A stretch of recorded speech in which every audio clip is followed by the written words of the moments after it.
Good morning, ladies and gentlemen. Welcome back to this Monday morning with business coach Moloy. 1st of April, 1 month of this financial year gone. And remember the promise we made to each other in March, early April, that this will be the best year of our entrepreneurial journey. So I hope you have been able to take some learnings out of the sessions that we have done and the seminars that you've attended. And we are committed to pursuing our goals of doubling our business this year. And we are well on track. And we want you to be part of this journey where you are also able to double or at least grow your business significantly.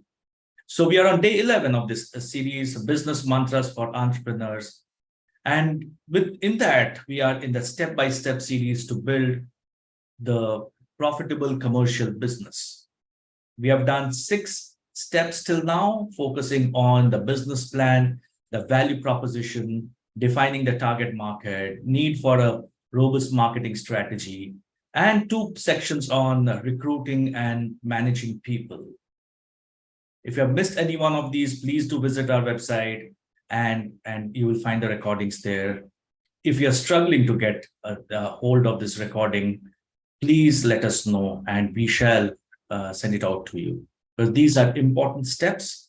Because if you follow these steps, there's no reason why we cannot be part of that 10% of businesses which consistently flourish through their life cycle. Today, step 7, financial management. And this is something that most entrepreneurs dislike. And the unfortunate part is we all love money, but we hate figures.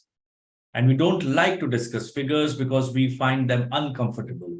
We find them at some point in time a mirroring of our business. And we try to push them under the carpets. But ladies and gentlemen, if you want to have a business which is sustainable, it's extremely important that your control on your financial managements, your knowledge of your financial managements, your knowledge of your numbers is right up there.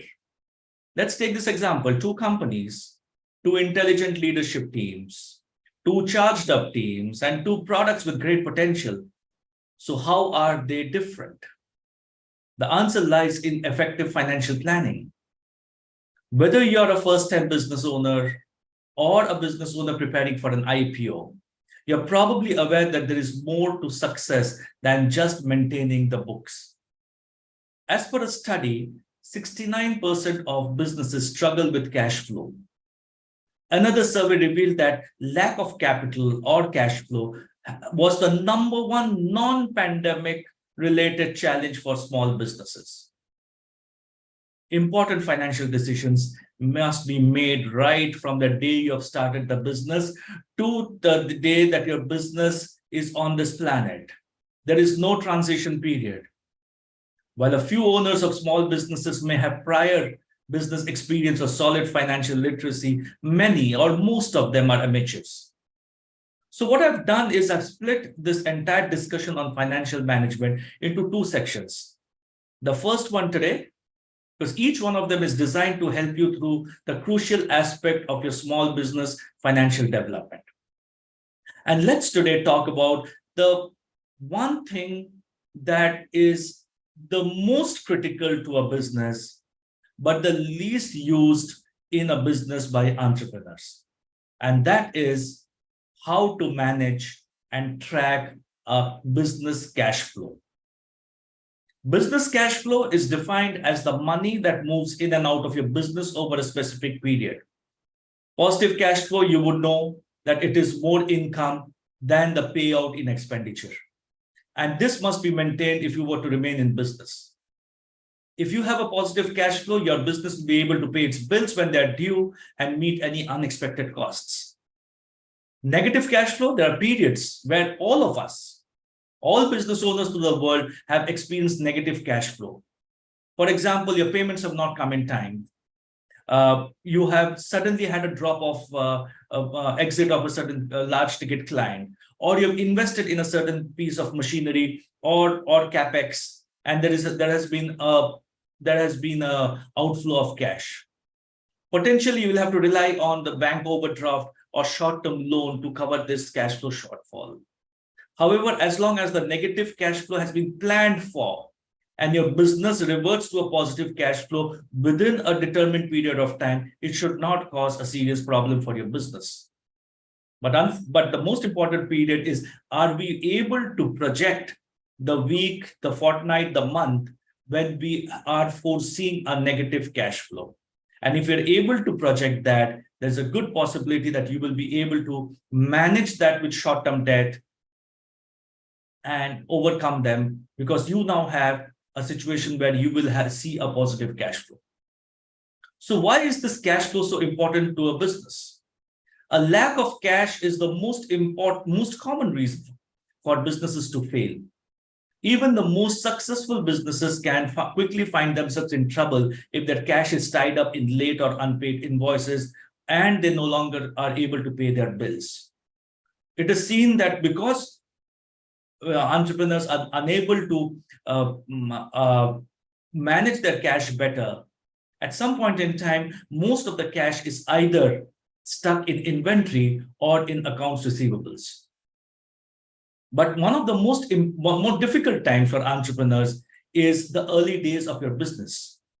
When you're busy setting up a business, you have many expenses. Your clients are missing, or you have a very small number of clients to create that income stream. That's why it's so important that you consider your cash flow situation from the outset and make sure you have a temporary source of cash, such as savings, overdraft, bank loans, to keep you going while you wait for the money to start flowing in. It's the chicken and egg story. If you don't invest in the business, if you don't spend the money, your business will not come to see the light of the day. But to see the light of the day, you need the clients, and the clients will come in only after you put in the money in the business. So you can't wait for the day when you start your office with a table and a chair and expect clients to come and invest in your business or buy your products or services. It is the chicken and egg story. So keeping a close eye on the cash flow is extremely important for business owners, especially if businesses have a seasonality attached to it. If you have a large fluctuation of income at different periods of time, you must track and manage your cash flow carefully. So what do you do to make sure your business does not run out of money and fail?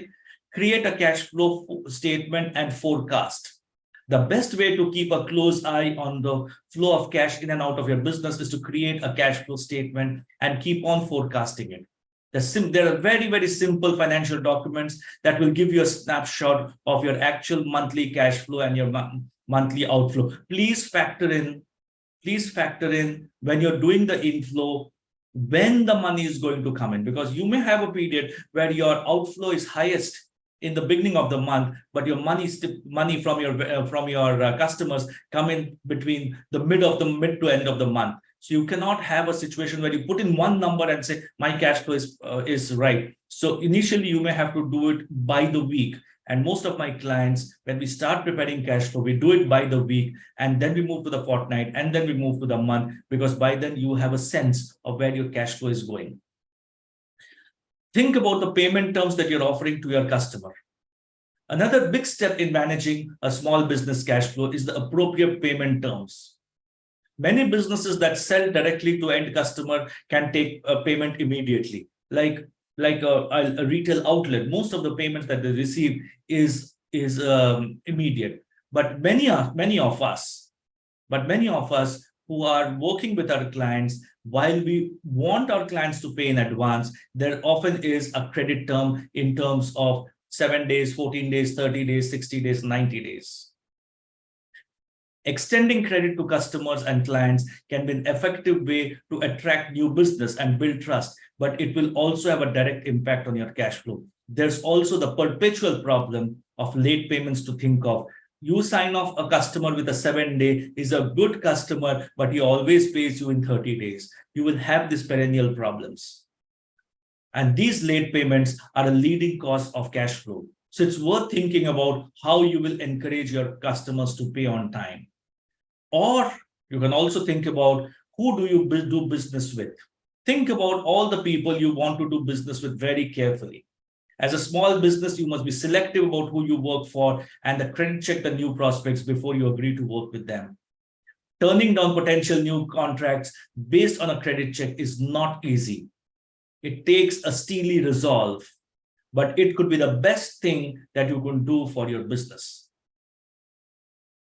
6 tips of managing small business finances that I want to give you today.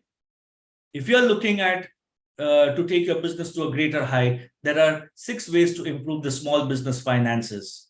First, create a budget, and we'll talk about this in our next sessions. Create a budget. Creating a budget can completely transform how you look at your new business finances and enable you to meet the revenue target sooner than you think is possible. Most businesses don't have a budget, and that is crazy. If you don't have a budget, you don't know where you're going. And if you don't know where you're going, you don't know which road to take. And if you don't, like it is said, if you don't know where you're going, you can take any road because all the roads are going to take you to nowhere. So budget is the most important thing. You should have your budget done and dusted. You should have it done and dusted by the month of March. If you haven't done it, it's not too late. Set yourself a timeline that by the 31st of May, I will have my budgets done. And then keep on doing a variance analysis every month. There will be periods where you will see a big negative variance. So be it. Accept it. Because only when you know there is a problem, you will start looking at solutions. Most of us try to put the problems under the carpet. And hence, budget is important. Second, don't forget to pay yourself. Because if you remember the fundamental of the discussion that we've been having over the past 10 sessions is you are looking at a profitable, commercial, profitable, sustainable business that at some point in time would work without you. You don't want to be doing this business throughout your life. You want to do something else. And you would want a general manager or a CEO to come and replace you. Now, if you are not paying yourself, then once the CEO comes in and you start paying the CEO a big chunk of money, your entire cash flow and profitability goes for a toss. Third, invest in growth. In addition to paying yourself, it is critical to save money and look for growth opportunities. It can help your company thrive and move in the right financial direction. A small business that wants to grow, innovate, and attract best employees must demonstrate a willingness to invest in the future. And don't shy away from taking debt. Don't shy away from taking a small amount, from diluting a small amount of equity if it's possible. Don't shy away because your business will need money. And as long as you have a budget and as long as you have a cash flow forecast, you need to get that money in to invest in businesses. Your employees are going to come in and work for you because they have a personal goal to fulfill. And if your employees don't see a future in your organization because you are not investing in growth, they are not going to hang around and you will have that constant churn of people. Customers will also appreciate that you are investing in business and improved level of services. Fourth, track your cash flow like we have discussed. Fifth, set money aside for taxes. And I've seen a lot of organizations who are defaulting on taxes. They collect GST, but they don't pay it. They deduct PF from employees, but don't pay it. They deduct PT, professional tax from employees, and don't pay it. They don't pay their income taxes on time if it's due. One thing that you have to be very, very careful is compliance. You have to be a compliant organization because the kind of money that you're going to save by not being compliant can one day be absolutely drained out when there is a compliance issue and a compliance investigation. And we have seen that over the weekend, one of the largest organizations, startups, a brand has not filed their financial documents for the past 3 years. And now they are in soup. Sixth, try to maintain a cash reserve.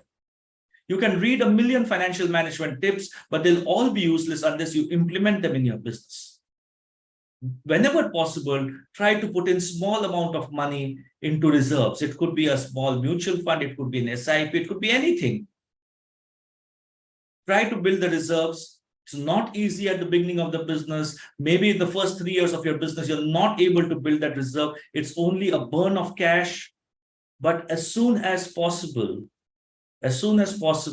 try building the reserves. Practicing money management strategies for your small business can help you improve your cash flow and your financial situation. Unexpected situations may arise, requiring you to cover them with emergency funds. Thus, you must keep a cash reserve in the event of an emergency. As we end today, please remember this. A company's goal may be to create excellent products or services. However, if you are unable to pay your bills, you will soon go out of business. The most common reason for a company's demise is the failure to understand numbers. And I repeat the statement that I made at the beginning of the session. Business owners love money, but they have a big dislike for figures and numbers. And that is one of the most common reasons for business failures. As a result, you must manage your money wisely, create a profitable business that benefits your customers, employees, but most importantly, you as an entrepreneur. If everyone else is satisfied but not you, there is something to be re-looked at in your business. We are Beyond Red Ocean Consulting. We are there to help you make your entrepreneurial journey a success. We want you to achieve your financial goals. We want you to achieve your personal goals. It is important that money matters are discussed threadbare. Reach out to us to more how our one-to-one coaching and mentoring and the group coaching that we're starting shortly this month has helped transform multiple businesses. It does not matter whether you're a 50 lakh business or a 300 crore business. These are matters of principle, and these are matters that need to be discussed. We are starting a group coaching program for micro businesses, startups. This will start end of the month. We're starting off with 2 batches, and each of those batches will have anywhere between 5 to 10 participants. We are not looking at a classroom session. This will be an online model.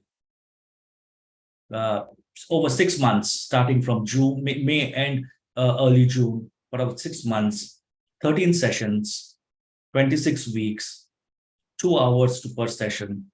Our experienced coaches who have not only owned businesses but have had successful careers in the professional, they will help you create that roadmap for success. The registration links will be shortly sent out to all of you. But if you need more information, reach out to us. This could be game-changing for you. Thank you so much for being with us. First day of May, first day of the 11th month, 1 month gone. Look at how you want to make this journey the best journey of your life. Till next Monday, same place, same time, with a new episode of Business Mantras. Thank you so much. Have a great Monday and a great week ahead.